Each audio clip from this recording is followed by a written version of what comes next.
My story really around mental health was dealing with traumatic incident and not knowing or recognising when things are getting a little bit on top of you.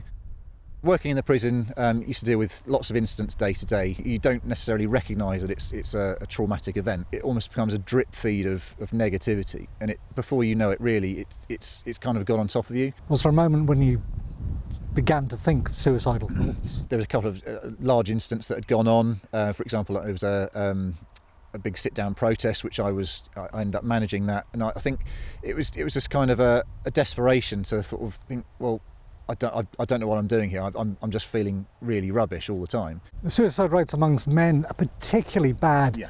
Why do you think that is? Either they feel like they're a burden on others. I think that a lot of it is an embarrassment, and actually I think a lot of it is it's actually recognising that there's a problem in the first place, where essentially you get people in the workplace as that drip feed, that low level stuff that people, they go home and they don't necessarily want to load up their loved one with what they've done all day, how bad it's been. So actually they bottle it up, and unfortunately it's a bit like a water tank, that drip feed, and all of a sudden it'll just burst. So I heard about this group called Andy's Man Club at a Samaritans conference, and decided to set one up in the community. Who comes to these? Any man from 18 upwards. There's no referral system. There's no waiting list. You can literally turn up and we're there. Get it off your chest. Absolutely. Yeah. It's okay to talk.